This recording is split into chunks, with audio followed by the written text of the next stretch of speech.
54வது சங்கீதம் அதனுடைய 5வது வசனத்தில் தாவீது சொல்கிறார், அவர்கள் அவரை நோக்கி பார்த்து பிரகாசம் அடைந்தார்கள். பிரகாசம் அடைந்தார்கள்னா வெளிச்சத்துக்குள்ளால வந்தார்கள்.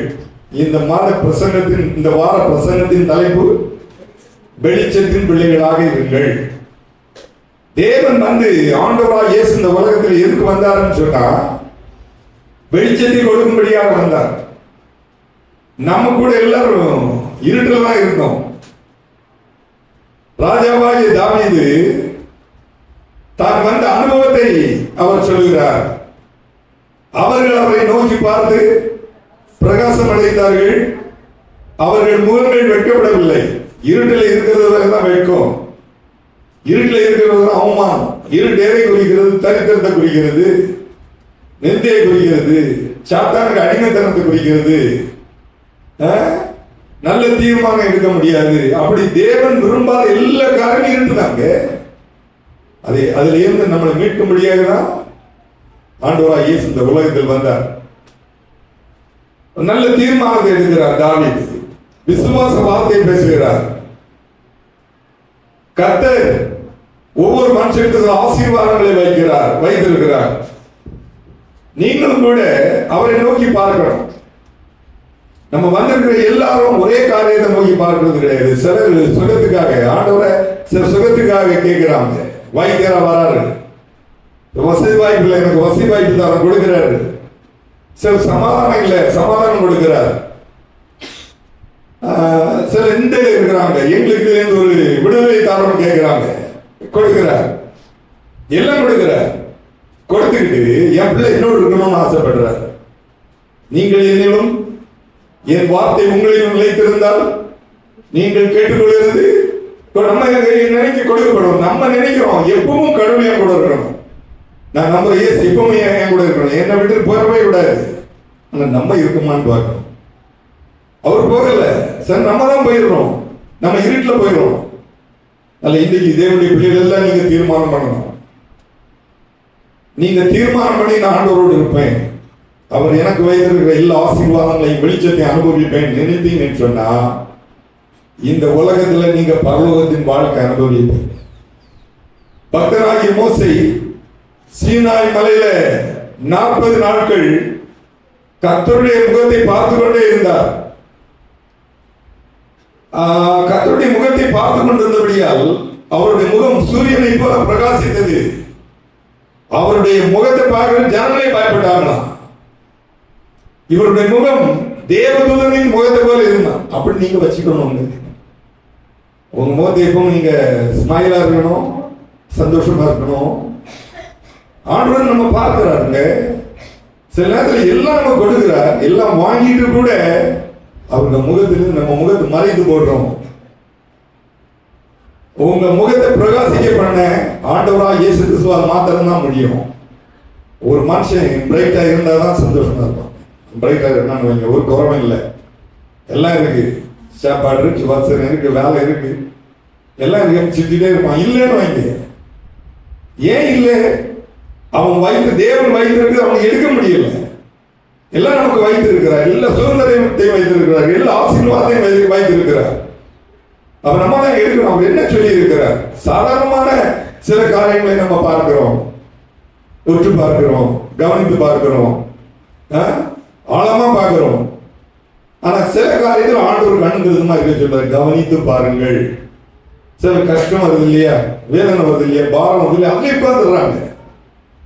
அடுத்தவங்களை பார்க்கறாங்க, இதெல்லாம் நடக்கு, இதெல்லாம் நடக்கு, அப்படி இப்படி எல்லாம் பேசுறாங்க.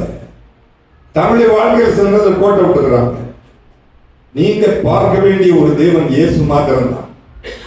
மனிதன் பலவித காரியத்துல நீங்க நிமிர்ந்தான் நட்டேன்னு சொல்லுவான், புரிஞ்சா குட்டேன்னு சொல்லுவான், கஷ்டப்பட்டா புத்திக்கு தான் கஷ்டம் வந்துமா, நல்ல வசதி வந்துட்டா எங்களுக்கு தான் எனக்கு பணம் வந்தோன்னு சொல்லுவாங்க, ஏதோ சொல்றான். கர்த்தர் மாத்திரம் அப்படி கிடையாதுங்க. எப்பொழுதும் அவருடைய பிள்ளையாக நம்ம வைக்கிறார். அவர் ஒரு நாள் நம்மளை அந்த புறமாக்கி பேசுகிறவரே அல்ல, நமக்காக பரிந்து பேசுகிறார், நமக்கு உதவி செய்கிறார். எப்பொழுது நம்ம நல்லா இருக்கணும்னு அவர் விரும்புகிறார். அதான் சொன்னார், ஆகாயத்து பறவைகளை கவனித்து பாருங்கள், காட்டு புஷ்பத்தை கவனித்து பாருங்கள். அவைகள் விதைக்கிறது இல்லை, அறுக்கிறது இல்லை, களஞ்சியத்தில் சேர்த்து வைக்கிறது இல்லை. அவைகளையும் தமது பரமபிதா பிழைப்படுகிறார். அவைகளை விட நீங்கள் விசேஷித்தவர்கள் அல்லவா? நம்ம அப்படி வச்சிருக்கிறார். ஏன்னா எல்லா ஆசீர்வாதையும் நமக்கு வைத்திருக்கிறார்.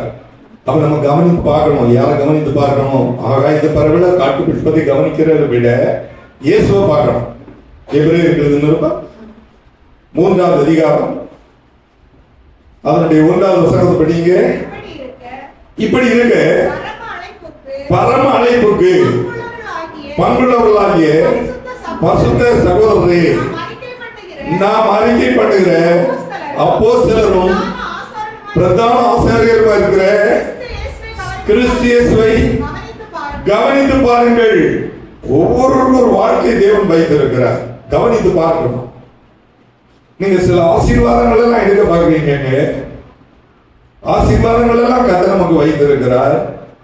இது எனக்கு உரியதுன்னா அது எல்லாம் அதுல ஒரு சமாதானம் இருக்கும். ஒரு பொண்ணு பார்க்க ஒருத்தன் போறான்னு வைங்க, ஜெபத்தோடு போறான். அது புருஷனை பார்க்க ஒரு 2 பேரையும் வைத்திருக்கிறாங்க. உங்களுக்கு அந்த அனுபவம் இருக்காங்க. நீங்களாம் ஒன்றும் தெரியாத போல இருக்கீங்க. எனக்கு தெரியுங்களாம் தெரியும். என்னை கூட கல்யாணத்துக்கு என் மனைவி பொண்ணு பார்க்க பெங்களூர் கூட்டிட்டு போனாங்க. எங்க அம்மா சகோதரன் கொஞ்சம் பேர் தான் போனோம். போனா எனக்கு இதுல டக் டக் டக் டக்னு அடிச்சுட்டே இருக்கு. எல்லாரும் வந்து அடிப்பாங்க இல்லையா? நீங்க என்ன ஒன்றும் தெரியாத சொல்லிருக்கீங்க. நான் உண்மையை சொல்றேன். இவ எப்படிப்பட்டவளோ நம்ம குடும்பத்தை கட்டுப்பாடா நம்மளுக்கு நல்ல வாழ்க்கை கொடுக்க முடியுமா? எல்லாரும் வராங்க போறாங்க, பெரிய வசதி வாய்ப்பு இருக்கு. நம்ம இருந்தேன் கொஞ்ச நேரம் அவங்க ஓகே சொல்றத டக்குன்னு அடிச்சுட்டே இருக்கு இல்லையா? கவனித்து கவனித்து பார்க்க சொல்லுகிறார். கிறிஸ்தியஸை கவனித்து பாருங்கள். நீங்க ஒரு மனவாட்டி, அவர் நமக்கு மனவாளன், நமக்கு எல்லாத்தையும் வைத்திருக்கிறார். சரீர பிரகாரமாக ஒரு ஆணும் பெண்ணும் எப்படி கவனித்து சூஸ் பண்ணி இருக்கிறாங்களோ அதை போலதான் உங்களை என்னை அவர் எடுத்திருக்கிறார்.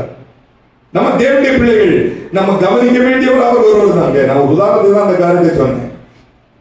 அவர் நம்ம ஆண்டவர் மாத்திரம் நம்ம கவனித்து பார்த்தோம்னு சொன்னா நம்முடைய வாழ்க்கை ரொம்ப பிரகாசமா இருக்கும். 121வது சங்கீதம் அதனுடைய 1வது வசனத்தில் தாவீது சொல்லுகிறார், எனக்கு ஒத்தாசை வரும் பர்வதங்களுக்கு நேராக கண்களை ஏறெடுக்கிறேன். வானத்தை பூமியும் உண்டாக்கின கர்த்தரிடத்திலிருந்து எனக்கு ஒத்தாசை வரும். அப்போ அந்த இப்ரேயர்ல சொன்ன ஆண்டவர் மாத்திரம் பார்த்தோம்னு சொன்னா ஒத்தாசை பரத்திலிருந்து வருகிறது. நம்முடைய தேவையெல்லாம் அவர் சந்திக்கிறார். நமக்கு 2 குறை வைக்கிறது இல்லை. நம்ம நம்மளை பற்றி கவலைப்படுறதை விட அக்கறைப்படுறதை விட நம்மை குறித்து கவலைப்படுற அக்கறைப்படுற ஒரு தேவன் உண்டு. அவர் ஆண்டவராகிய இயேசு கிறிஸ்து. ஹல்லேலூயா. அப்போஸ்தலர் புத்தகம் 9வது அதிகாரம் அதனுடைய 5வது வசனத்துல அதற்கு அவன், ஆண்டவரே நீர் யார் என்றான். அதற்கு கர்த்தர், நீ துன்பப்படுகிற இயேசு நானே, முள்ளில் உதைக்கிறது உனக்கு கடினமாம் என்றார். ஆண்டவர் கவனிக்கிறான். இப்போ கண்ணு தெரியாது. 2 வசனத்துக்கு மக்களே, பெண்மக்களே, அவன் பிரயாணமாய் போய் தமஸ்குவுக்கு சமீபித்த போது சடுதியிலே வானத்திலிருந்து ஒரு ஒளி அவனை சுற்றி பிரகாசித்தது. அவன் தரையில விழுந்தான். அப்பொழுது, சவுலே சவுலே நீ என்னை ஏன் துன்பப்படுத்துகிறாய்? தன்னுடனே சொல்லுகிற ஒரு சத்தத்தை கேட்டான். இருட்டில இருக்கிறாங்க, அவன் வெளிச்சத்தை கொண்டு வரான். நம்ம எல்லாரும் அப்படிதான் இருந்தோம். நம்மளை ஆண்டு கொண்டு வந்திருக்கிறார். எனவே அந்த ஆண்டவர் நம்ம சரியா புரியணும். அறியணும். ஒரு நாள் இல்லை, ஒவ்வொரு நாளும் புரியணும். ஒவ்வொரு நாளும் அவரோடு பேசணும். பிறகு நம்ம கவலைப்பட வேண்டிய அவசியமே இல்லை. 55 சங்கீதம் சொல்லப்பட்டது, கர்த்தர் மேல் உன் பாரத்தை வைத்து விடு, அவர் உன்னை ஆதரிப்பார். நீதிமானை ஒருபோதும் தளர விட்டார். வெளிச்சத்துல வந்துட்டார், பிறகு அவர் பார்த்துக்கிடுவார். இந்த நல்ல மாளிகை கல்விகள் எல்லாம் இருக்குங்க. அயல்நாடுலாம் கூவி கூவி கேட்டு விற்பாங்க. இது 5 லட்சம் வேணுமா, 10 லட்சம் வேணுமா? அதுல சூரிய ஒளி பட்டா அப்படி பிரகாசிக்குமாங்க. லைட் அடிச்சு காமிப்பாங்க. நல்ல யூத மாதிரிலாம் இந்த அமெரிக்காலாம் பெரிய பணக்காரங்களா இருக்காங்க. கோல்டன் சிட்டியான ஒரு பசங்க கேட்டிருந்தேன். அவர் சொல்றாரு, கோல்டன் சிட்டின்னு ஒரு ஸ்ட்ரீட்டே இருக்கு, பார்த்துக்கிட்டே இருப்பான், ஒரு குள்ளாலாம் போட்டிருப்பான். ஹலோ திஸ் இஸ், இது வந்து 5 lakhs, 4 லட்சம், இது 5 லட்சம் கல்லு. அதை அடிச்சா அவ்வளவு பிரகாசம் சொல்லுவான். இது உன் வீட்டுல இருந்தா போதும், எல்லா ஆசீர்வாதமும் உனக்கு வந்துடும், வாங்கிட்டு போ. நம்ம எல்லாம் வாங்க முடியாது. 5 லட்சம் 6 லட்சம் கூட ஒரு கல் வாங்க முடியுமாங்க? ஏசு அப்படி இருக்கிறார். நானே மூளை கல்லுன்னு சொன்னார். அவர் கல்லு. அவருக்குள்ளால வைத்திருக்கிற அவ்வளவு வெளிச்சத்தை நம்ம எடுத்துக்கிட்டோம்னா கர்த்தர் எல்லா விதமான நன்மையினாலும் நிரப்புவார். 18ஆம் சங்கீதம் அதனுடைய 25, 26 வசனத்துல இந்த தாவீது சொல்கிறார் பாருங்க, தயவுள்ளவனுக்கு நீர் தயவுள்ளவராகவும், உத்தமனுக்கு நீர் உத்தமராகவும், புனிதருக்கு நீர் புனிதராகவும், மாறுபாடு உள்ளவனுக்கு நீர் மாறுபடுகிறவராகவும் தோன்றுவீர். கர்த்தரை பார்க்கிறார். நம்ம யாருக்கு பார்க்கணுங்க? உத்தமனுக்கு, புனிதனுக்கு, தயவுள்ளவனுக்கு. இதெல்லாம் கர்த்தர் விரும்புகிறார். நமக்கு மாறுபாடு வரவே கூடாது. ஓய்வு நாள் தேவாலயத்துக்கு வரணும்னா நேர தேவாலயத்துக்கு வரணும். நீங்க உத்தமன்லாம் இருக்கணும். தயவுள்ள இதயத்தை கர்த்தர் கொடுப்பார்.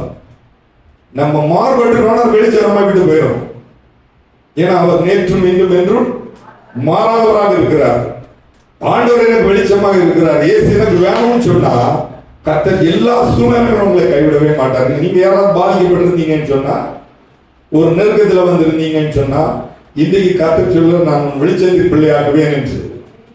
இந்த செய்தியில ராஜாவாகிய தாவீது எந்தெந்த விதங்களிலெல்லாம் கர்த்தரை நோக்கி பார்த்து வெளிச்சப்பட்டார், பிரகாசத்துக்குள்ள வந்தார். 34 சங்கீதம் படிச்சோம்ல, அவர்கள் அவரை நோக்கி பார்த்து பிரகாசம் அடைந்தார்கள். பிரகாசம்னா வெளிச்சத்துல வந்தார்கள், பிரகாசம் அடைந்தார்கள், வெளிச்சத்துக்குள்ளால இருந்தார்கள். யார்? முதல்ல கர்த்தர் அவர்களுக்கு எப்படி இருந்தார்? 23ஆம் சங்கீதம் 1, 2, 3 வசனத்தை படிங்க. சங்கீதம் 3 காரியத்தை சொல்லுங்க. கர்த்தர் என் மேய்ப்பராக இருக்கிறார், நான் தாழ்ச்சி அடையேன். அவர் என்னை புல்லுள்ள இடங்களில் மேய்த்து அமர்ந்த தண்ணீர் ஆண்டையில் என்னை கொண்டு போய் விடுகிறார். அவர் என் ஆத்துமாவை தேற்றி தம்முடைய நாமத்து நிமித்தம் என்னை நீதியின் பாதையில் நடத்துகிறார். நம்பர் 1 நல்ல மேய்ப்பன். எல்லாரும் சொல்லுங்க, ஆண்டவராகிய இயேசு கிறிஸ்து எனக்கு நல்ல மேய்ப்பன். கர்த்தரே மேய்ப்பராக இருக்கிறார் இல்லையா? அப்போ இந்த 23ஆம் சங்கீதம் தெரியாதவங்க கடையிலே சேரு. விதவிதமா நான் 23ஆம் சங்கீதத்தை பிரசங்கம் பண்ணியிருக்கேன். ஒரு முறை ஒரு பெரிய பைப் செடியை எடுத்து விட்டுருக்கேன். மேய்ப்பன் வந்து ஆடுகளுக்கு முதல்ல போய் பார்த்துட்டு வரான். அது நல்ல சாப்பாடு கொடுத்து அது இளைப்பானாதான் இவன் தூங்குவானாங்க. இல்லை இவன் தூங்க மாட்டான். நல்ல மேய்ப்பன் பற்றி சொல்லப்படுறீங்க. அப்படிதான் ஆடுகள் அந்த மேய்ப்பனுக்கு தெரியும். நல்ல சாப்பிட்டு நல்ல பசுமையான புல்வெளியில் கொண்டு விடுறான். அது நல்ல மேயுது, தண்ணி குடிக்குது, படுத்துக்கிடுது. இவனுக்கு அப்பதான் தூக்கம் வரும். அடுத்த நாள் எங்க மேய்ச்சல் கொண்டு போகலாம். நல்ல மேய்ப்பன் ஆண்டவர் நமக்கு நல்ல மேய்ப்பனாக இருக்கிறார். இப்படி யாராவது குறைப்பட்டவங்க இருந்தீங்கன்னா, சத்துருவங்களை தொட்டுட்டு இருந்தான்னு சொன்னா கூட நீங்க ஆண்டவரத்தில் வந்தா சொல்ல நம்ம முழுதும் ஒப்பு கொடுக்கவே மாட்டோம். நம்ம ஆண்டவர் முழுதும் ஒப்பு கொடுத்தா நமக்கு என்ன தேவையோ சந்திப்பார். தாழ்ச்சி இடையே என்றால் நான் ஒன்றுக்கும் குறைவிடவே மாட்டேன். எல்லாரும் காரணங்கள் எதுக்கு எதை பயன்படுத்துங்க, எல்லாரும் காரணங்கள் எதுக்கு இதெல்லாம் ஆப்படல. நல்லா கேளுங்க, வசனத்தை கேட்டுருக்கோங்க. இதெல்லாம் எப்போ முறை பாயிண்ட் வராதுங்க. கர்த்தர் ஒவ்வொரு முறையும் வித்தியாசமான வியாக்கியானத்தோடு உங்களிடத்தில் பேசுகிறார். 50ஆம் சங்கீதம் 1 வசனம் கூட படிங்க. சங்கீதம் 51ஆவது வசனம் படிங்க. இல்லம்மா 80ஆவது சங்கீதம் 1ஆவது வசனம் படிங்க. மக்களே சங்கீதம் 80. இஸ்ரவேலின் மேய்ப்பரே, யோசேப்பை ஆட்டு மந்தையை போல் வழிநடத்துகிறவரே, எனக்கு செவிகொடும். கேர்பீன்கள் மத்தியில் வாசம் பண்ணுகிறவரே. தாவீது சொல்றாங்க, இஸ்ரவேலின் மேய்ப்பரே யோசேப்பை ஆட்டு மந்தையை போல் நடத்தினார். யோசேப்பு பொற்பிதாக்கள் ஒருத்தங்க, ஒரு பெரிய குடும்பத்தில் பிறந்தவன். சகோதரனால விட்டு போடுறாங்க. அடிமையா கொண்டு போய் ஒரு எகிப்திய வீட்டில் விடுறாங்க. கர்த்தர் எல்லா இடத்துல அவங்க கூட இருக்கிறாரு. ஒரு இடத்துல காலில் விலங்கு போட்டுறாங்க, கையில விலங்கு போட்டுறாங்க. அவன் செய்யாத குற்றத்துக்கு அவனை அந்த குற்றப்படுத்துறாங்க. கர்த்தர் அவனு கூட இருந்தார். ஜெயில தான் கர்த்தர் அவனோடு இருந்தாரு. கடைசியில் அவனை பெரிய பிரதம மந்திரி ஆக்கிட்டாருங்க. கஷ்டமும் பாரமும் கொஞ்சம் காரணம் தான். இந்த தாவீது சொல்கிறான், இஸ்ரவேலின் மேய்ப்பரை யோசேப்பை ஒரு எத்தனை பேருக்கு அவனை ஒப்பிடுறான் பாருங்க. ஆட்டு மந்தையை போல் வழி நடத்துகிறவரே எனக்கு சரி விடும். நம்ம ஜெபையெல்லாம் ரொம்ப பண்றதே கிடையாது. எனக்கு வேண்டி பாஸ் வேணா பண்ணிடுறது. நீங்க ஜெபம் பண்ணணும். நீங்க எந்த அளவுக்கு ஆண்டோட்ட வர்றீங்களோ அந்த அளவுக்கு கர்த்தர் உங்களுக்கு பதில் தருவார். மேய்ப்பனாக நீர் எனக்கு இருக்கணும்னு சொன்னா அவர் வெளிச்சத்தின் மேய்ப்பனாக இருப்பார்.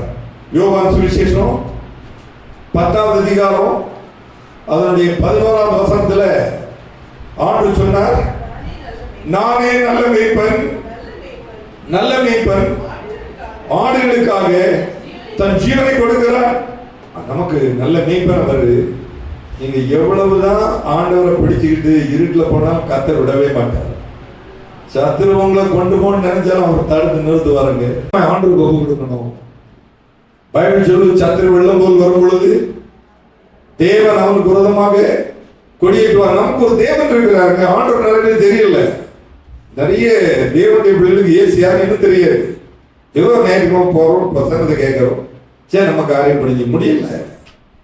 நீங்க அந்த பிரசங்கத்தை கேட்டு அந்த வார்த்தையை கேட்டு அதுல உங்களை ஸ்டடி பண்ணி அதுல அநேக காரியத்தை எடுத்து நீங்க வாழ்ந்து பாருங்க. கவலைன்னு சொல்றது வரவே செய்யாதுங்க. எத்தனை பேர் கவலை இல்லாம வாழ்றாங்க. அந்த கவலை இல்லாத மனுஷன் கேட்டீங்கன்னா, இவன் ஜெபம் பண்றானோ, இவன் வேதம் படிக்கிறானோ, இவன் கர்த்தரை மகிமைப்படுத்துறானோ, அவரோடு பேசிட்டு இருக்கானோ, சந்தோஷமா இருக்கணும், சந்தோஷமா இருக்கும். அவனுக்கு கர்த்தர் ஒரு காரியத்தில் குறை வைக்க மாட்டான். நானே நல்ல மேய்ப்பன், நல்ல மேய்ப்பன் ஆடுகளுக்காக. அப்போ நல்ல மேய்ப்பன் தன்னுடைய ஆடுகளுக்கு மேல பிரியம் வைக்கிறார். 1 பேதுரு எழுதினரும் ஒரு வசனம் கூட படி. 2வது அதிகாரம் 25வது வசனம் படிமா. 1 பேதுரு 2வது அதிகாரம் அந்த 25வது வசனம், சிதறுண்ட ஆடுகளை போல இருந்தீர்கள், இப்பொழுதோ உங்கள் ஆத்துமாக்களுக்கு மேய்ப்பரும் கண்காணியானவரிடத்திலும் திருப்பப்பட்டிருக்கிறீர்கள். அதாவது நம்ம எல்லாம் அப்படிதான் இருந்தோம், தெரியாது. இது சரி, அங்க போனோம், இங்க போனோம், அங்க போனோம், யார் சொன்னாலும் கேட்டுக்கிட்டுருவோம். நமக்கு ஒரு தேவன் வந்தார். அவர் நம்ம திருப்பினார், அவருடைய பிள்ளையாக மாற்றினார். இன்னைக்கு நம்ம தேவ சமத்தில் இருக்கணும். இந்த வெளிச்சத்தின் அனுபவத்திலிருந்து நீங்க கீழே வரவே கூடாது.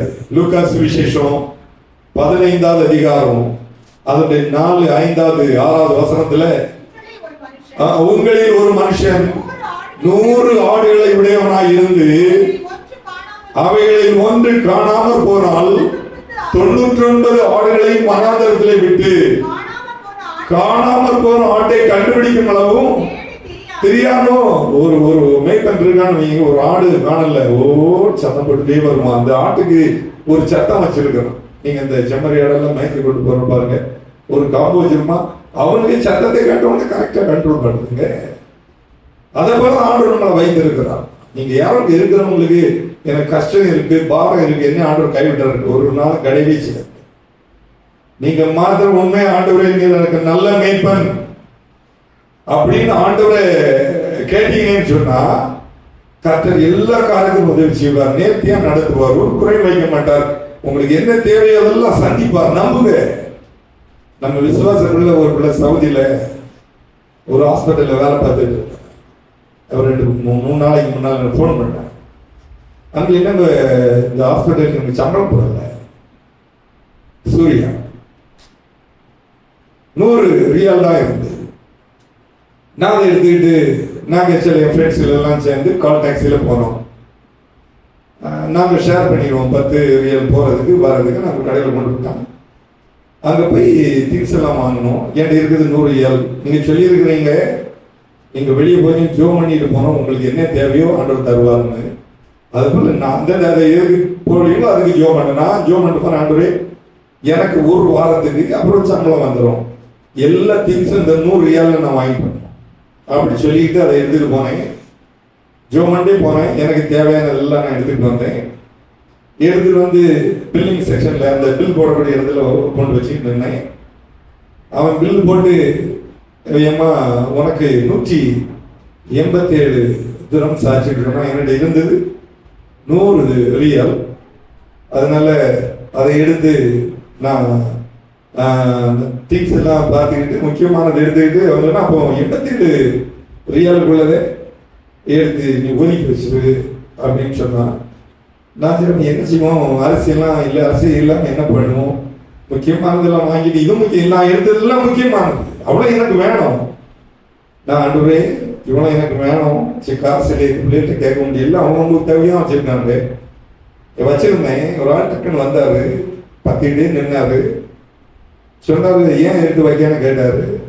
அவனுக்கு இன்னொருத்தன்ட்ட அவன் சொன்னாங்க ஒரு டிரான்ஸ்லேஷனுக்கே ஒரு மலையாளி ஒருத்தர் இருந்தார், அவன் ஒரு அரபி வந்தவன் வந்து இப்படி இந்த பிள்ளை 100 திரம்ஸாக இருக்கான், 87 திரம்ஸ் கூட எடுத்துட்டா. உடனே இல்லை அந்த பிள்ளைகிட்ட கூட முன்ன பார்க்கலங்க, அவ்வளோ கொண்டு சொல்லி 87 ரூபாய்க்கும் இவன் 87 ரியலுக்கும் காசு கட்டிக்கிட்டு நிற்கவே இல்லை. சார் தேங்க்ஸ்ன்னு சொல்லிட்டு இவன் இதெல்லாம் அடிக்க அவன் சொன்னா இந்த பொண்ணு சொல்லியிருக்கு, இல்லை எனக்கு இந்த பழக்கம் இல்லை, எனக்கு வேண்டாம். அவன் சொன்னாங்க இல்லைம்மா அது காசு கட்டினாலும் பொய்யாச்சு. உடனே இவன் எல்லாம் எடுத்து பிள்ளைகிட்ட வாங்கி அவங்களுக்கு தேங்க்ஸ் சொல்லணும்னு வெளியே வந்து பார்க்கலாம், உடனே இல்லை. அவன் சொல்லுறா அங்கிள் ஒருவேளை ஆண்டவர் தான் தம்முடைய தூதனை அனுப்பி நானும் அவன் சொன்னேன். எப்படிங்க நம்மளை கைவிடுவாருங்க? நீங்க நம்புங்க. எப்படி நம்பணும்? நல்ல மேய்ப்பன் சொல்லுங்க, கர்த்தர் எனக்கு நல்ல மேய்ப்பனாக இருக்கிறார். நீங்க யாராவது குறைபட்டவர்கள் இருந்தீங்கன்னா உங்களுக்குன்னு எடுங்க. எனக்கு ஒன்று குறை வைக்க மாட்டாங்க. இங்கேயும் இருந்துக்குள்ள சாட்சி இருக்கிறான். இந்த வசனத்தை கேட்டிருக்கிறான். அந்த போன பிறகுதான் உங்களுக்கு அன்பு தெரியுது. நல்ல ஜோம் பண்றேன், ஆண்டு உண்மையாக இருக்கேன், பைபிள் படிக்கும். எங்கேயும் போல விசாரமாக இருக்க முடியாது. அங்கே கொஞ்சம் பேர் கூடி யாருக்கும் தெரியாம தான் ஆராதிக்க முடியும். அதுக்கு ஏசி வசதிகள் எல்லாம் பண்ணியிருக்காங்க. சவுண்ட் சிஸ்டம் வெளியே பெறக்கூடாது எல்லாம் வச்சிருக்கிறாங்க. உங்களுக்கு நிறைய படிச்சிருக்கேன். எங்களுக்கு உங்க ஜெபம் தேவை. நீங்க சொல்லி விடுறதெல்லாம் இப்ப அனுபவிக்கிறேன்னு சொல்றேன். நீங்களும் அனுபவிக்க கேட்டுட்டு போறீங்க. யாராவது குறைபட்டவர்களா இருந்தீங்கன்னா அந்த தெய்வம் மேல உங்க பாரத்தை வைங்க, உங்க குறைவுகளை வைங்க, என்னை திருப்தி பண்ணணும்னு நீங்க கேளுங்க. எந்த மனிதனையும் நம்பாருங்க, ஆண்டவரை நம்புங்க. உங்களுக்கு ஏதாவது தேவைன்னா கர்த்தருடைய தூதனை அனுப்புவாருங்க. தூதனை அனுப்பி கண்டிப்பா உதவி செய்வார். தாவீதுக்கு உதவி செய்வார். விசுவாசமான வார்த்தையை பேசுறான். கர்த்தர் அவன் நல்ல மேய்ப்பனாக இருந்தான். கர்த்தர் அவனுக்கு அப்படியே இருந்தார். அவன் இருந்த நாட்கள்ல நல்ல பாடினான், நிறைய சங்கீதங்கள் எல்லாம் எழுதினான். 1 சாமுவேலுக்கு எழுதின நிருபம், அதனுடைய 2 சாமுவேலுக்கு எழுதின நிருபம் 23வது அதிகாரம் 1வது வசனத்தை படிச்சு பாருங்க. தாவீதுடைய கடைசி வார்த்தைகள் மேன்மையாய் உயர்த்தப்பட்டு யாக்கோபுடைய தேவனால் அபிஷேகம் பெற்று இஸ்ரவேல் சங்கீதங்களை இன்பமாய் பாடின பாத்தீங்களா? ஈசாய் குமாரனாகிய தாவீது என்னும் புருஷன் சொல்லுகிறது என்னவென்றால் பாடு இன்பமா பாடி இருக்கான், ஆண்டவருக்கு பாட்டு பாடி இருக்கான், இஸ்ரவேலின் தேவனுடைய காரியங்களை சங்கீதங்களா பாடி இருக்கான், நேர்த்தியா பாடி இருக்கான். நம்ம இதை பேர் பாடுறோம். நம்ம எல்லாம் ஒரு ஆலயத்து பாட கூட பாடுறதுல எல்லாம் குறைவுள்ளவர்களா இருந்தாரு. உன் வாழ்க்கையை அது கற்கிறவங்க கூட இருந்தாருங்க. நீங்க நல்ல மெய்ப்பெண் சொல்லி வார்த்தை நீங்க உங்களுக்காக ஜோ பண்ணணும், குடும்பத்துக்காக ஜோ பண்ணணும், பிள்ளைகளுக்காக ஜோ பண்ணணும். இந்த அனுபவத்தில் நீங்க குறைபடவே கூடாது. ஜெப வீரன் சங்கீதங்கள் எழுதுறது ரொம்ப ஞானம் உள்ளவன். கர்த்தர் தனக்கு மெய்ப்பெண் அப்படியே பார்த்தான். அவன் வெளிச்சத்திலேயே கர்த்தர் நடத்தினார். இருட்டெல்லாம் வந்து எல்லாத்தையும் அழித்து விட்டாரு. நம்ம கூட பிள்ளைகள் இருந்தாலும் அவ்வளவு அக்கறைப்படுறது கிடையாது. நீங்க வந்திருக்கிற தாய் தகப்பன்மார் விசுவாசிகளுக்கு நான் ஒரு காரியம் சொல்றேன். நீங்களும் சந்தோஷமா இருக்கணும், பிள்ளைகளும் சந்தோஷமா இருக்கணும். பிள்ளைகளுக்கு சாப்பாடு கொடுக்குறீங்க, வஸ்திரம் கொடுக்குறீங்க, அவங்க தேவையெல்லாம் சந்திக்கிறீங்க. ஆனா பிள்ளைகளுக்காக நீங்க ஜெபிக்கிறீங்களான்னு பார்த்தா அந்த விதத்துல குறைபட்டவங்களா இருக்கிறீங்க. தாவீது ஜெபம் பண்ணான். அவனுக்கு ஒரு குமாரனை ரொம்ப நேசித்தான், சாலமோன். அவனுக்கு ஆலோசனை சொன்னான். அன்றைக்கு கூட அச்சா பிரசனம் பண்ணான். என் குமாரனாகி சாலமோனே, நீ தேவனோடு இருந்தால் கர்த்தர் உன்னோடு இருப்பார். நீ அவரை விட்டு விட்டால் அவர் என்றைக்கும் கைவிடுவார். இப்ப இவன் ராஜாவா இருக்கான். இவன் ஜெபம் பண்ண போல அவன் பிள்ளைகளுக்கு ஜெபம் பண்ணானா? இல்ல, பிள்ளைகள் ராஜாக்களா இருந்தாங்களா? தாறுமாறாயிற்று. சில தேசம் துண்டிக்கப்பட்டது. நீங்க தேவ சமூகத்தில் வரீங்க, நீங்க உங்களுக்காக ஜெபம் பண்ணணும், பிள்ளைகளுக்காக ஜெபம் பண்ணணும், குடும்பத்துக்காக ஜெபம் பண்ணணும். இந்த ஜெபத்தை நீங்க கடைபிடித்தீங்கன்னா ஆண்டவர் எப்பொழுதும் உங்களுக்கு நல்ல மேய்ப்பராக இருப்பார். அவருடைய கிருபையும் நான் நடத்துவார், ஒரு குறை வைக்க மாட்டார். எந்த சத்துரும் உங்களை தொடர்றதுக்கு விடவே மாட்டாருங்க. சாலமன் தாவீதுக்கு அநேக காரியத்தை கற்றார். இந்த ராஜகுமாரன் நல்லா வளர்த்தான், அவனுக்கு ஒரு குறைவும் இல்லை. சின்ன பிள்ளையிலே அவனுக்கு அவ்வளவு ஞானம் இருந்து பத்சேபாள் அவனுடைய கேட்க சமயத்துல சரி இந்த ஆசாரியனை கூப்பிட்டு அவங்க ராஜாவை அபிஷேகம் பண்ணுங்கன்னு சொன்னாரு. அபிஷேகம் பண்ணாங்க. கொஞ்ச நாள் தான் ஆண்டவரோடு இருந்தான். அதன் பிறகு ஆண்டவர் விட்டுட்டான். நீங்க இங்க வந்துட்டு இருக்கிற தேவனுடைய பிள்ளை ஆண்டவர் விடாதுங்க. கர்த்தர் உங்களுக்கு ஒரு சர்ச்சை தந்திருந்தா பிடிச்சி நில்லுங்க. எவ்வளவு நல்ல உபதேசத்தை எல்லாம் கேட்குறீங்க. அப்பதான் கர்த்தர் உங்களுக்கு நல்ல மேய்ப்பராக இருக்க முடியும். கொஞ்ச நாள் ஆண்டவரோடு இருந்தான். அப்புறம் கர்த்தர் எதை செய்யக்கூடாதுன்னு சொன்னாரோ எல்லாம் செய்வான். ஆண்டவர்கிட்டே போயிட்டான். 2 மாதம் தரிசனம் ஆனாரு. சாலமன், உங்க அப்பா இப்படி ஜோம் பண்ணி இருக்கிறான், உனக்கு ஆசீர்வாதம் இதுவரையில் இருக்கு, நீ இதை செய்யக்கூடாதுன்னு சொன்னாரு. ஏத்தியர், எமோவியர், கானானியர், எபூசியர், ஏவியர் எல்லா பெண்களோட ஐக்கியம் வைத்தான். அந்த பெண்கள் சொல்றதெல்லாம் கேட்டான். நான் இன்னும் மேல சொல்ல போகல. ஆண்டவரோடே போயிட்டான். கர்த்தர் மறந்துட்டாரு. ராஜ்யபாரம் அவனோட நின்று போச்சு. பிள்ளைலாம் அதன் பிறகு இஸ்ரவேல் தேசமே துண்டாடிச்சு. அவன் நாட்கள்ல இந்தியாவில இருந்து கூட அவன் ஞானம் கேட்க போயிருக்கிறாங்க. மைசூர்ல பெரிய மகாராஜா இருந்தாரு. அங்க ஒரு அரண்மனை கட்டி வைத்திருக்கிறாரு. அங்கதான் போய் கேட்டுட்டு வந்தாராம். அவன்கிட்ட போய் ஞானம் கேட்டுட்டு வந்திருக்கிறாரு. அவ்வளவு கர்த்தர் உயர்த்தினார். உங்களை உயர்த்துவார். ஏன்னா நல்ல மேய்ப்பர். நீங்க ஜெபம் பண்ணி உங்களை நீங்க அவருக்குள்ள காத்துக்கிட்டீங்கன்னா எந்த இருட்டிலையும் தேவன் விடவே மாட்டார். எல்லா கிருபையும் வரலாற்று தெரியாத மயப்படுத்துவோம்.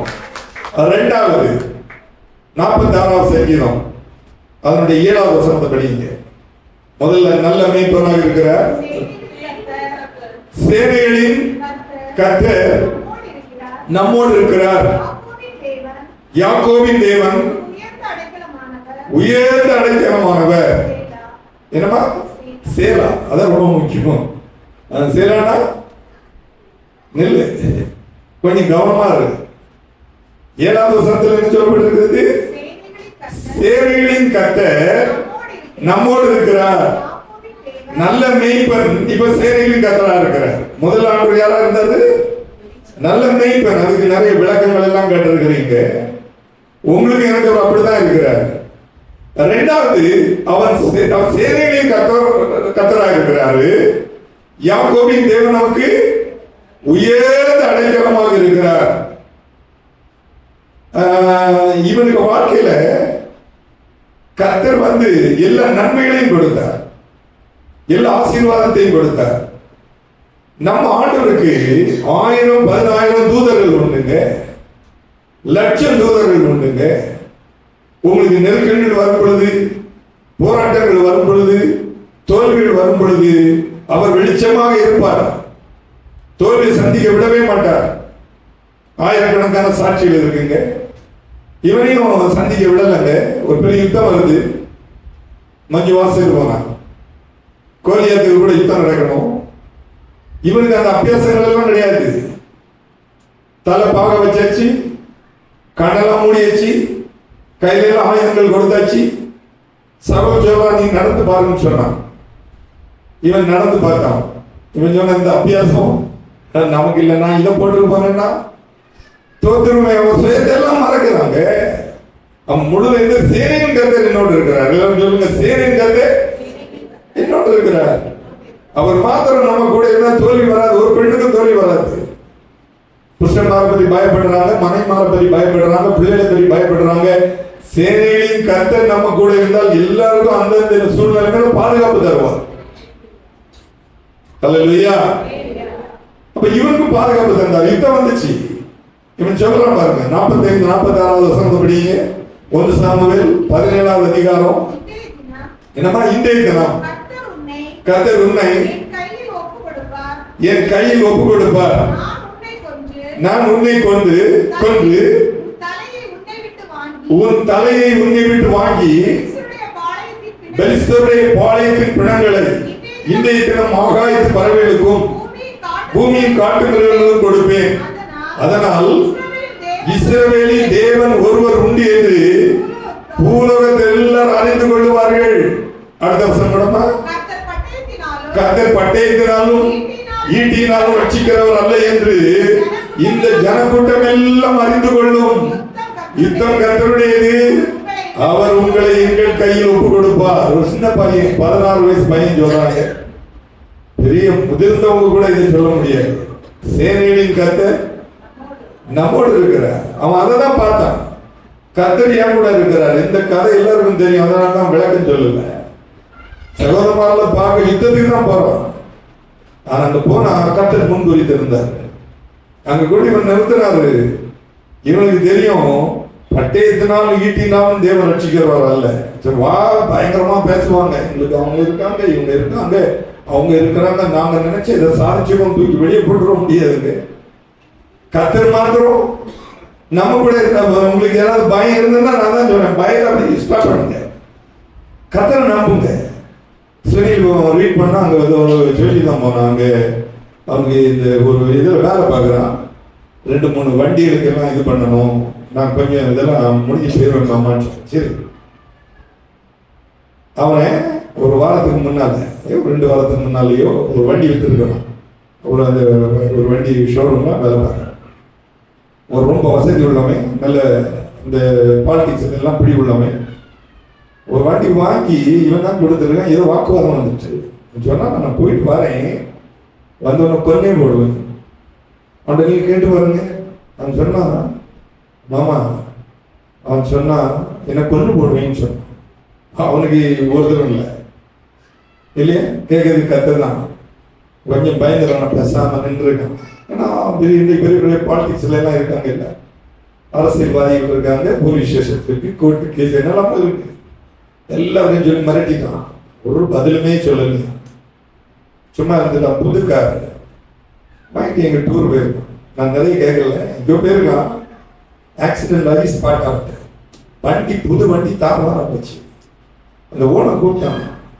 கூப்பிட்டு சொன்னா நான் இங்க பாருடா, உன்னை பாரு. அப்போ கூட பரிதாபப்பட்டான், இவன் மரணம் வந்துடக்கூடாது. கர்த்தர் வந்து பைபிள் சொல்லுவது, உன்னை தொடுகிறவன் என் கண்மணியை தொடுகிறவன். எனக்கு யாரும் இல்லை, எனக்கு பறந்து பேச ஆள் இல்லை, எனக்கு அவ்வளவு சாமர்த்தியம் கிடையாது, எனக்கு நியாயம், எனக்கு ஒரு கர்த்தர் இருக்கிறார். அவர் மாத்திரம் போது அவர் நம்புங்க. அவரோட 1000-10,000 தூதர் இருக்கிறாங்க. எல்லா ஆசீர்வாதம் அவர்கிட்ட இருக்கு. நீங்க அவர் வெளிச்சத்தின் தகப்பனாக, பிரகாசமுள்ள தகப்பனாக நீங்க பாத்தீங்கன்னா, முதல்ல ஒரு நல்ல மேய்ப்பனாக இருக்கிறார். 2வது சேனையின் கர்த்தராக இருக்கிறார். கர்த்தருடைய சேனையில நான் சொன்னது போல 1000 தூதர்கள் உண்டு, 10,000 தூதர்கள் உண்டு, திரளான நட்சத்திரங்கள் இருக்கின்றன. எல்லாம் கர்த்தருடையதான். அவர் மாத்திரம் நம்ம கூட இருந்தா போதுங்க. 1,00,000 தூதர்களுக்கு சமம், 1,00,000 போர்களுக்கு சமம். கர்த்தர் மாத்திரம் போதும். இந்த கால நேரத்தில் அருமையான தேவனுடைய பிள்ளைகள் ஆண்டவர் நம்புங்க. ஒரு நாள் கைவிட மாட்டார். அவர் ஒரு மனிதனோடு இருக்கும் பொழுது அவருக்கு எல்லா ஆசீர்வாதத்தையும் கொடுப்பார். சில சோதனைகள் வரும், போராட்டங்கள் வரும், நெருக்கங்கள் வரும். உங்களுக்கு நீங்க தேவனுடைய பிள்ளைகளாக காத்துங்க.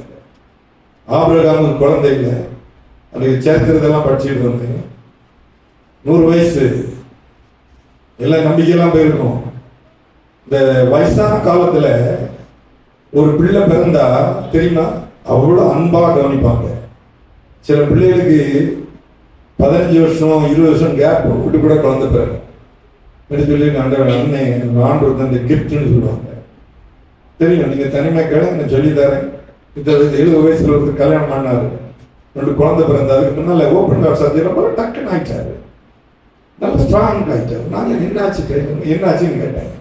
இல்ல எனக்கு கர்த்தர் 2 குழந்தை தந்திருக்கிறார், வயோதிப காலத்துல இருந்தாரு. இப்ப இவங்களுக்கும் அப்படிதான், வயோதிப காலத்துல தான். இப்ப 70 வயசுனால நமக்கு கவலையா இருக்கு. நாம இப்போ ஒரு பிள்ளை கிடைச்சு நமக்கு சந்தோஷமா தான் இல்லையா. நான் ஒரு பிள்ளை தூக்கிட்டு வரேன்னு வைங்க, என் பிள்ளை நீங்க ஒரு கேரி பண்ணுவீங்க, பாசு தேவையான அப்படிங்க. ஆபிரகாம் அப்படி சொல்லி இருப்பாங்க இல்லைங்க. ஆபிரகாமுக்கு 100 வயசுல பிள்ளை, கிடைச்சிச்சு. இப்ப கடவுள் சொல்றாரு, அவனை கொண்டு மோரியா தேசத்துல பலி செலுத்துன்னு சொல்றாரு. இந்த அம்மா ஒத்துருப்பாடா? சொல்லுங்க பாப்போம், ஒத்துருப்பாடாங்க? காலையில இந்த சம்பவம் காலையில இருந்து ரெடியாக 2 நாள் ஆச்சு. நானே நினைச்சிருக்கேன் 5 மணிக்கு ரெடி ஆச்சு. எல்லாம் தடல் புடலா காரணக்கு இவனு வளர்ந்துட்டான் பையன். இப்பெல்லாம் 2-3 வயசுல பிள்ளைகளுக்கு என்ன அறிவு இருக்கு? வளர்ந்தாச்சு, ஆக்ஷனா இருக்கான். கத்த சொல்லி இருக்காரு, போன்னு சொன்னாரு. அவன் சேவையில் கத்தரை எப்படி நம்புறான் பாருங்க. அவன் இந்த பிள்ளைங்க கூட்டிட்டு போறான். அப்பப்ப சில காரியம் நீங்க கேட்கணும். அப்ப பையன் சொல்லுவான், அப்பா நெருப்பு பெட்டி இருக்கு, கட்டை இருக்கு, வந்து சுமந்துட்டு வரான். ஆட்டோமேட்டிங்க வேலைக்காரங்க கழுதியில போய் கீழே நின்றுக்கிட்டாங்க. நானும் பிள்ளையாண்டாலும் அங்க போய் பலி செலுத்திட்டு வரோம்னு சொன்னாங்க. ஒரு வார்த்தை சொல்லலைங்க. பிள்ளைகளை நீங்க வளர்க்கக்கூடிய விதத்தில் வளர்த்தா பிள்ளைகள் கடைசி மட்டும் கீழ்படிவாங்க. உங்க பிள்ளைகள் கீழ்படியும் செய்யறாங்க. எங்கேயும் அப்படிதான். நம்ம சர்ச்சில் வரக்கூடிய பிள்ளைகளுக்கு எல்லாம் ஏன் சண்டே கிளாஸ்ல உட்கார வைங்கன்னு சொல்றேன்னா, அங்க ஒழுங்கெல்லாம் சொல்லி கொடுப்பாங்க. ஒரு பிள்ளை இருந்தா போதும். சண்டே கிளாஸ் டீச்சர்ஸ் எல்லாம் நீங்க நல்ல ஊழியம் செய்வீங்க. பெற்றார் நம்ம முடியாம கூட்டிட்டு ஓடிடக்கூடாது. பிள்ளைகள் இருக்கட்டுங்க, தேவ சமூகத்தில் வளரட்டும். அதுக்கு நல்ல உதாரணம் ஈசாய். மேல போயிடுச்சு, கையை கெட்டினா காலை கெட்டினா ஆள்கள் கடத்திடுச்சு, கத்தி ஓங்கிட்டான். ஒரு சத்தம் கேட்க பிள்ளையாண்டார்கள். என்ன நம்பிக்கை சேனையிலையும் கத்திருக்க மேல எத்தனை பேருக்கு இந்த நம்பிக்கை இருக்குங்க? கத்தர் உங்களுக்கு ஒரு காரியத்தை சொன்னா செய்யாம விடவே மாட்டார். யுத்தம் கத்தருடையது, தோல்வி தோல்வி சாத்தானுடையது இல்லையா? அவர் நமக்கு எல்லா வெற்றியும் வைத்திருக்கிறார். இந்த ஆபிரகாமுக்கு எல்லா வெற்றியும் வைத்தார். அங்க எங்கேயோ மேஞ்ச ஒரு ஆடு அங்க போதல்ல சத்தம் போட்டு கிடக்குது, எப்படி வந்துன்னு சொல்லல, அதை பிடிச்சிட்டு வராங்க. கத்தரெல்லாம் ஆயத்தப்படுத்தி வைத்திருக்கிறாருங்க. சேனைகளின் கத்தரை மாத்திரம் உங்க அப்பாவை நீங்க சூஸ் பண்ணுவீங்கன்னு சொன்னா எந்த நேரமும் அவர் உங்களை வெளிச்சத்தின் வழியாகவே வைப்பார். உங்களுடைய தேவைகள் எல்லாம் சந்திப்பார். எந்த குறையும் வைக்க மாட்டார். ஆகார குறை வராது, வஸ்திர குறை வராது, குழந்தை இல்லாத குறை வராது, பட்டினி வராது, வீடு வசதி சௌகரியம் எல்லாத்தையும் தருவார். நீங்க சேனையின் கத்தரை உங்களுக்கு அப்பாவை வைக்கணும், வெளிச்சத்தின் பாதையில் நடத்துவார். 2 முறை உட்கார்ந்து சொல்லி முடிச்சார். 18ஆம் சங்கீதம் 3வது வசனம் படிங்க. சங்கீதம் 18. துதிக்கு பாத்திரராகிய கர்த்தரை நோக்கி கூப்பிடுவேன், அதனால் என் சத்துருக்களுக்கு நீங்களாக்கி ரட்சிக்கப்படுவேன். பாருங்க, துதிக்கு பாத்திரராகிய கர்த்தரை நோக்கி நம்ம நல்ல துதிக்கவங்க. எல்லா காலத்திலும் ஆண்டவருக்கு ஸ்தோத்திரம் சொல்லணும். நான் எல்லாம் ஸ்தோத்திரம் சொல்லணும். கர்த்தர் எங்களுக்கு ஒரு நன்மை செய்தால் ஸ்தோத்திரம். நிறைய பேர் சொல்றதே கிடையாது. அவன் நன்றி சொல்றது கிடையாது.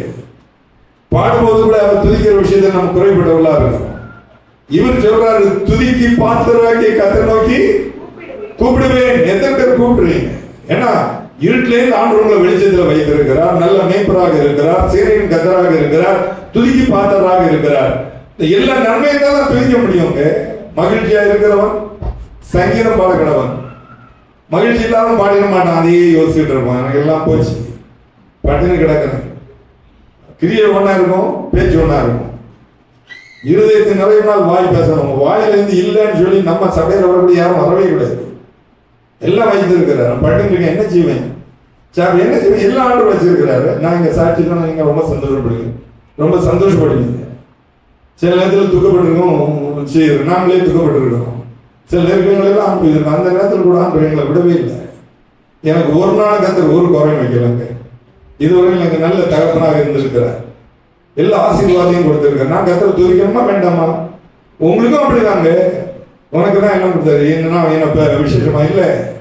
நான் பெரிய பணக்காரன்னு சொல்ல மாட்டேன், பெரிய அதிபதினு சொல்ல மாட்டேன். ஆனா ஆண்டவர் எனக்கு என்னென்ன தேவையெல்லாம் தந்திருக்கிறார். உங்களுக்கும் தருவார். துதிக்கணும், கத்தரை மகிமைப்படுத்தணும். ஒரு காரியத்திலும் நம்ம குறைபடவே கூடாது. எல்லா தேவரும் துதிக்கப்படத்தக்கவர் அவரே. 1 நாளாகமத்தின் புஸ்தகம் 14வது அதிகாரம் 25வது வசனத்தை படிங்க. 1 நாளாகமம் 16வது அதிகாரம் 25வது வசனம். கர்த்தர் பெரியவரும் மிகவும் துதிக்கப்படத்தக்கவருமா இருக்கிறார். எல்லா தேவர்களிலும் பயப்படத்தக்கவர் அவரே. அதாவது ஒரு மனுஷன் தனக்கு கடவுள் சரியா அறிஞ்சிட்டான்னு சொன்னா அதே வீட்டுல போய் அழமாட்டான், இன்னொருத்த புலம்ப மாட்டான். அப்ப ஆண்டவரை நம்பல. கர்த்தரை ஒருத்தர் நம்புறான்னா எல்லா தேவர்களும் துதிக்கப்படத்தக்கவர் அவரே. அவருக்கு நான் ஒண்ணும் இல்லை, துதித்துட்டே இருப்பான், அவரை மகிமைப்படுத்துவான். கர்த்தர் தான் எல்லா ஆசீர்வாதையும் கொடுப்பார். 2 சாமுவேல் எழுதினோம் 23வது அதிகாரம் அவருடைய 4வது வசனம் படிங்க. 2 சாமுவேல் 22வது அதிகாரம் 2 சாமுவேல் 22வது அதிகாரம் 4வது வசனம் படிமா. துதிக்கு பாத்திரராகிய கர்த்தரை நோக்கி கூப்பிடுவேன், அதனால் என் சத்துருக்களுக்கு நீங்களாக்கி ரட்சிக்கப்படுவேன். நமக்கு சத்துரு யாருங்க? மனுஷனா கிடையாது.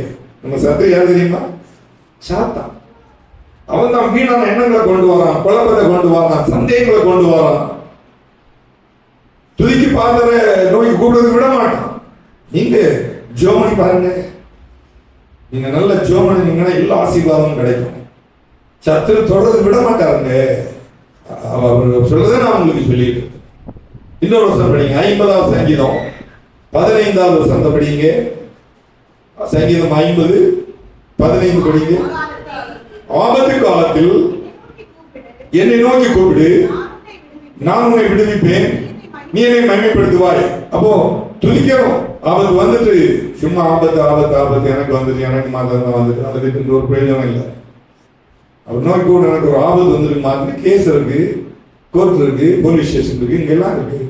செல்லாம் சொல்ல நான் இதை பண்ணிடுவேன், அதை பண்ணிடுவேன். தேவனுடைய பிள்ளைக்கு விரோதமாக ஒன்றும் செய்ய முடியாதுங்க. நமக்கு ஒரு துதிக்கு பாத்திரராகி தேவன் இருக்கிறார், சூரியனாக இருக்கிறார், சேனையிலையும் கர்த்தராக இருக்கிறார், நல்ல மெய்ப்பராக இருக்கிறார். அவரை உறுதியா நீங்க பற்றி பிடிச்சுக்கோங்க. அவரை மாத்திரம் பற்றி பிடிச்சீங்கன்னா ஒரு நாள் இந்த காரியத்தை நான் குறை வைக்கவே மாட்டார். எல்லா நன்மையினால் இருப்பார், அற்புதம் செய்வார். பிறவி குருடன் காண்பு சுகம் கொடுத்தாருங்க. லூக்கா சுவிசேஷம் அல்லது வேண்டாம் யோவான் சுவிசேஷம் 9வது அதிகாரம் அதனுடைய 2வது 3வது வசனத்தை யாராவது ஒருத்தர் படிங்க. அப்பொழுது அவருடைய சீஷர்கள் அவரை நோக்கி, ரபி, இவன் குருடனாய் பிறந்தது யார் செய்த பாவம்? இவன் செய்த பாவமோ அவனை பெற்றவர்கள் செய்த பாவமோ என்று கேட்டார்கள். இயேசு பிரதித்திரமாக, அது இவன் செய்த பாவமும் அல்ல, பெற்றோர் செய்த பாவமும் அல்ல, தேவனுடைய கிரியைகள் இவனுக்கு வெளிப்படும் பொருட்டு இப்படி பிறந்தான். துதிக்கிறான், கர்த்தரை துதிக்கிறான், கர்த்தரை அவனுக்கு சுகம் கொடுக்கிறார். இன்னொரு வசனம் படிங்க. 63வது சங்கீதம் அவருடைய 4வது வசனம் படிங்க. நேரம் வந்துட்டு நான் முடிக்க போறேன். என் ஜீவனுள்ள மட்டும் நான் உம்மை துதித்து உமது நாமத்தை சொல்லி கையிடுவேன். ஜீவனுள்ள நாளெல்லாம் உம்மை துதிப்பேன். நமக்கு ஆண்டவர் நல்ல ஜீவனை கொடுத்திருக்கிறார், ஆசீர்வாதத்தை கொடுத்திருக்கிறார். துதிங்க. எந்த சூழ்நிலையில் ஆண்டவர் நம்மை கைவிடவே மாட்டார். ஆபத்து வருது, துன்பம் வருது, நம்ம சில புரிய மாட்டாங்க. நம்ம செய்த நன்மையா இருக்காது. நீங்க கூட அப்படி இருக்கலாம், பாதிக்கப்பட்டவங்க வந்திருக்கலாம். என் குடும்பத்துக்கு நான் இதை செய்தேன், என் குடும்பத்துக்கு அதை செய்தேன், சபைக்கு இதை செய்தேன், எல்லாம் இருக்கட்டும். கர்த்தர் எல்லாம் பார்த்து கொண்டிருக்கிறார். அவனுடைய கிரிக்கு தக்கதாக அவனுக்கு நான் அளிக்கும் பலன் என்னோடு கூட ஒரு தாவீதுக்கு சரித்திரத்தில் ஒரே ஒரு காரியத்தை சொல்லி நான் முடிச்சுடுறேங்க. நான் இப்போ சொல்றதுல அந்த காரியத்தை சொன்னேன். சவுல் ராஜா இந்த தாவீத வேட்டையாடுறது துரத்திக்கிட்டே பார்த்தா இவன் எல்லா இடத்துலையும் ஜோம் பண்ணிட்டே இருக்கிறான். எங்கேயும் வனாந்தரத்துல இவனை பிடிச்சான், கண்டுபிடிச்சான். 2 சாமுவேல் இந்த வசனத்தை படிக்கணுமா? 23, 24 2 சாமுவேல் அழகான ஒரு 1 சாமுவேல் 24வது அதிகாரம் 1வது வசனம் படிங்க. சவுல் பெலிஸ்தியரை திரும்பி வந்த போது இதோ தாவீது எங்கேயும் வனாந்தரத்தில் இருக்கிறான் என்று அவனுக்கு அறிவிக்கப்பட்டது. 4வது வசனம் படியுமா? அப்பொழுது தாவீதின் மனுஷர் அவனை நோக்கி, இதோ நான் உன் சத்துருவை உன் கையில் ஒப்புக் கொடுப்பேன், உன் பார்வைக்கு நலமானபடி அவனுக்கு செய்வாயே என்று கர்த்தர் உன்னோடு சொன்ன நாள் இதுதானே என்றார்கள். தாவீது எழுந்திருந்து போய் சவுலுடைய சால்வையின் தொங்கலை மெல்ல அறுத்து கொண்டான். இவங்க ஒழிச்சிருக்கிறான். அது நீங்க அது தொடர்ச்சியா அந்த வசனத்தில் வாசினா வரையாடுகள் மேயக்கூடிய பாறை அங்கேயும் ஒழிச்சிருக்கிறான். அந்த ஊர்காரெல்லாம் இவனுக்கு பைய சொல்லியாச்சு, காசெல்லாம் தாரன்னு வச்சிருந்தான். போய் சொல்லி இங்க தான் இருக்கான். அப்போ 3000 பேரை திரட்டிட்டு வரான். இங்க அவனை வேட்டையாடுறதுக்கு வந்தாச்சு. அவன் அங்க ஒழிச்சிருக்கிறான்.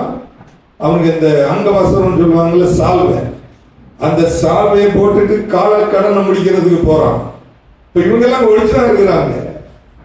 அப்ப ஒருத்தன் சொல்றான், இதுதான் நேரம், இப்ப நம்ம அவனை ஒரு வார்த்தை சொல்லுங்க, தலையை எடுத்துட்டு வந்துறேன்னு சொல்றான். கர்த்தர் அபிஷேகம் பண்ண மனுஷன், நான் கை வைக்க மாட்டேன். கொஞ்சம் வசனத்தை படிச்சுட்டு பாருங்க. அவன் தன் 6வது வசனத்தை படிங்க. தன் மனுஷரை பார்த்து, கர்த்தர் அபிஷேகம் பண்ணின என் ஆண்டவன் மேல் என் கையை போடும்படி யான இப்படிப்பட்ட காரியத்தை நான் செய்யாதபடிக்கு கர்த்தர் என்னை காப்பாராக. நான் ஏன் இந்த காரியத்தை சொல்றேன்னா, வீட்டுல போய் நிச்சயத்தை படிங்க. அபிஷேகம் பண்ணப்பட்ட மனுஷன் சொன்னான், கர்த்தரை துதிக்கக்கூடியவனுக்கு நன்மை தீமை அறியத்தக்க உணர்வுள்ள இருதயத்தை தேவன் தருகிறார். ஹல்லேலூயா, ஹல்லேலூயா, ஹல்லேலூயா. அப்போ இவனுக்கு இருதயம் அழிச்சுட்டே இருக்கு. ராஜாக்கு வஸ்திரத்தை வெட்டிட்டு இருக்க முடியாது. அவங்க பின்னால ஓட்டுறான். ஓடி போய், நீங்க என்ன வேட்டையாடுறதுக்கு பாக்குறீங்க, என்ன பாருங்க, கடவுள் உங்களை என்ன கொடுத்தாங்க, நான் இப்படி செய்திருக்கிறேன், வாங்கிக்கோங்க. யார் என்ன ஒருத்தன் சொன்னான், கொல்லு போடணும்னு சொன்னான். நான் அதுக்கு கொடுக்கல, நான் இடம் கொடுக்கல.